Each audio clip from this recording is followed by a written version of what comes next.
Salam alaikum. Fin de la vidéo, rendez-vous une correction d'un exercice sur les espaces vectoriels normés.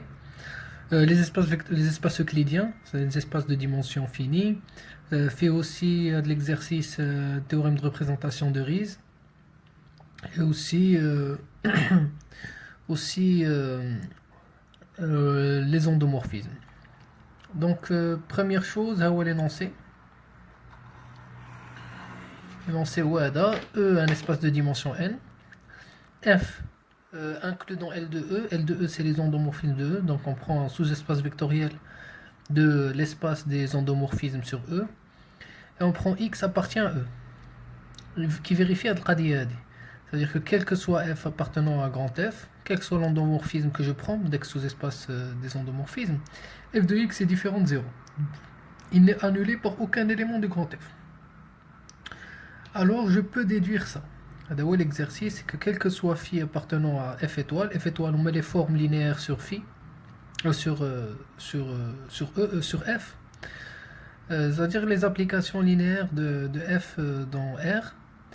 Il existe un Y appartenant à E, tel que quel que soit F appartenant à grand F, phi de F, l'image de la forme linéaire phi, elle peut s'écrire de cette forme-là, F de X scalaire Y. Donc pour résoudre l'exercice, il faut essayer de reformuler l'exercice de départ. Là, c'est un problème qui s'appelle un problème de relèvement. C'est un problème beaucoup plus général dans la théorie de l'algèbre en général. Fait le problème de relèvement, c'est-à-dire que si je prends un morphisme min F R ou un morphisme ici min F E, est-ce qu'il existe ce morphisme? C'est-à-dire si je prends une forme linéaire de f dans R, dans ce cas, si je prends l'application linéaire qui a f associé f de x, donc au lieu d'appliquer la forme linéaire R, les phi de f, j'applique d'abord à f, je lui applique f de x, les wada. Ensuite, je prends la valeur par une forme linéaire sur E. gy de f de x. Le théorème de représentation de Riesz qui dit que si j'applique une forme linéaire à un élément de E, c'est comme si je prenais le produit scalaire par un élément Y. Donc l'écriture ou l'écriture, c'est la même chose. Je préfère travailler bhadi, c'est-à-dire les formes linéaires. Donc à un GY, un élément ici, je peux associer un phi. Comment? C'est de prendre la composée. Le diagramme il est commutatif. C'est que à un GY, je prends de l'application GY rond psi. Rond psi. Ça me donne phi. Donc un GY, qui est une forme linéaire liée juste le produit scalaire par Y, je peux associer une application, une forme linéaire liée qui a F associé F de X scalaire Y. Phi liée juste à F associé F de X scalaire Y. De x scalaire. Ça, c'est une application linéaire. Je peux la définir. Ou l'exercice, si on le reformule le langage une application linéaire, ça veut juste dire est-ce que cette application linéaire est surjective? C'est-à-dire est-ce que quelle que soit la forme linéaire ici, f étoile, il existe un antécédent. Il existe un gy, tel que gy rond f de x est égal à phi de f. C'est-à-dire est-ce que y existe? C'est-à-dire, est-ce qu'il existe un antécédent? Donc, c'est une application linéaire. L'exercice dit justement que grand phi va être surjective. Donc, le langage les applications linéaires ou les langages fonctionnels, ça dit juste que la phi est surjective. Ou pour trouver, il faut obligatoirement le reformuler comme ça pour pouvoir utiliser un argument. L'argument qu'on va utiliser, ça va être un argument de dimension d'espace vectoriel. Donc, la forme Halaka, elle est beaucoup plus pratique. Je ne sais pas s'il y a une autre manière de démontrer cette chose. On peut utiliser l'argument de dimension. C'est-à-dire de montrer que im phi est égal à dimension d'il im phi, l'image et la dimension d'il, il y a la dimension de f étoile. Ou la dimension de f étoile, il y a la dimension de f, parce qu'on est en dimension finie. Le dual est isométrique et isomorphe à le dual est isomorphe à l'espace de départ. D'ailleurs isométrique. Donc, soit E', l'ensemble des y, tel qu'il existe H, tel que y égale à H de x. Ça veut dire quoi, d'abord, je vais prendre un espace qui est particulier.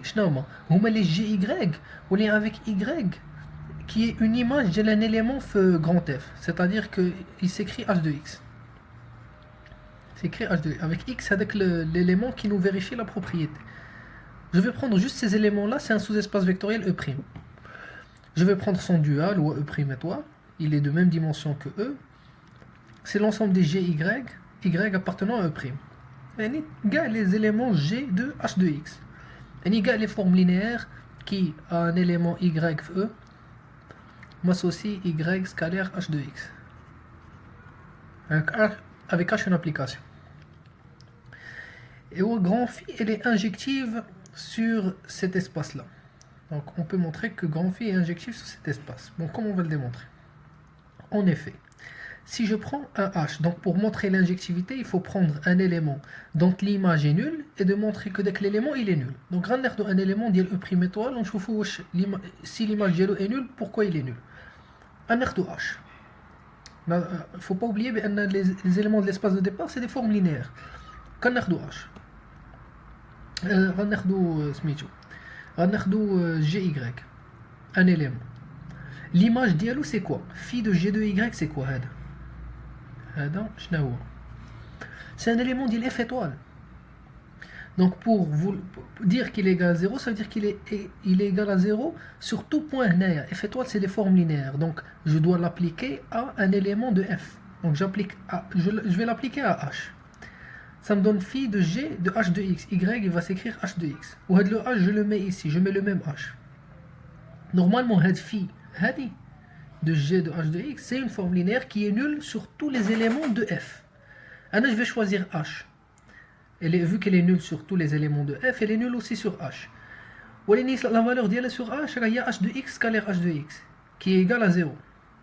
Ou ce n'est que norme de H de X au carré. Ça veut dire que H de X est nul, et donc Y est nul. Donc ça dit quoi ça? Ça dit que le noyau est réduit à 0, et donc que cette application linéaire, elle est injective. Cette application linéaire, elle est injective, donc la dimension de l'espace de départ, vu que l'espace s'injecte, c'est-à-dire que la dimension de l'espace image, il est égal à la dimension de l'espace de départ. Dimension de phi de E étoile, donc je peux faire la dimension de imphi c'est mieux. Dimension de imphi c'est égal à la dimension de l'espace de départ, les E' étoile. Dimension de l'image par une application linéaire injective, il est égal à la dimension de l'espace de départ. Et l'espace de départ c'est E' étoile. Parce que j'ai pris phi restreinte à image j'ai pris phi restreinte à E'.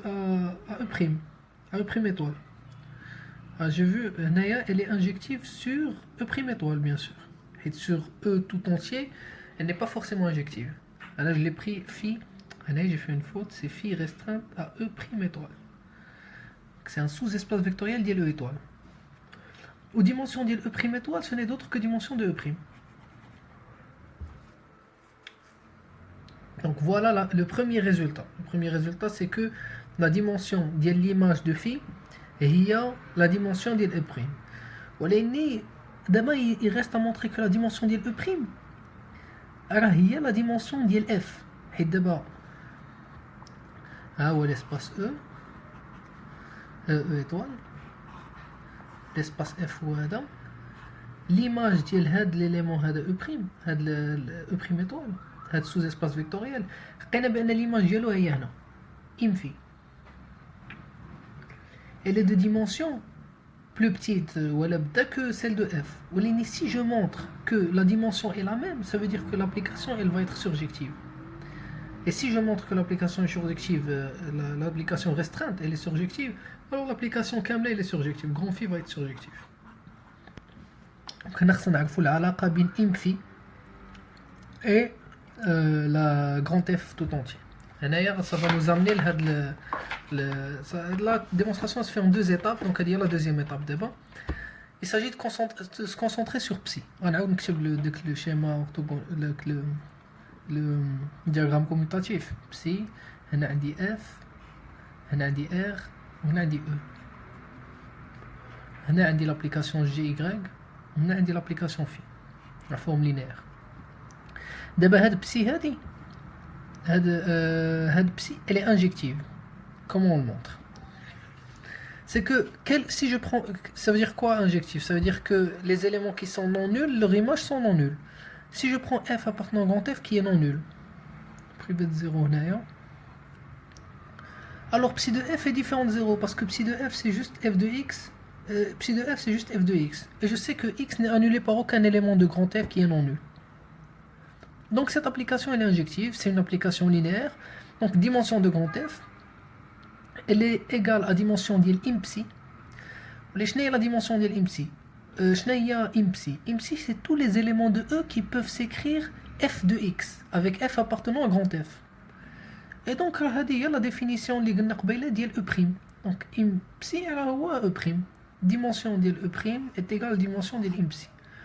Ou dimension ديال E' on a montré قبل بأنه égal à la dimension de phi restreinte à E'. Donc, dimension de égale restreinte à E'. E' étoile. C'est une phi, on les prend dans E' étoile. Et Wahadi, elle est plus petite que dimension de phi kamla. Donc dimension de f est plus petite que dimension de phi. Donc l'image de phi, c'est un sous-espace vectoriel lié au grand F. Regarde là, je peux écrire la dimension de f étoile. On dit isomorphe toujours en dimension finie ou pour un espace de Hilbert en général. Dimension le dual égale à dimension. Le dual est toujours isomorphe à l'espace f toujours isomorphe à f étoile. Dans le cas fini, les dimensions coïncident. Dimension de f étoile plus petite que dimension de phi. Donc c'est pas dans l'autre sens, ça me fait dimension de phi plus grande que dimension de f étoile. Or hada inclut hada, ça veut dire qu'ils sont égaux. Et donc phi remplit tout l'espace tout entier grand F étoile. Phi est donc surjectif. Voilà. Phi est donc surjectif. Ou la surjectivité de l'application linéaire, c'est équivalent à l'exercice. C'est juste l'écriture de grand phi est surjectif. Voilà, c'est bon. Adao l'exercice, j'espère qu'il a été clair, la résolution a été claire parce que j'ai fait beaucoup de... Mais bon, grosso modo, à dire la démonstration.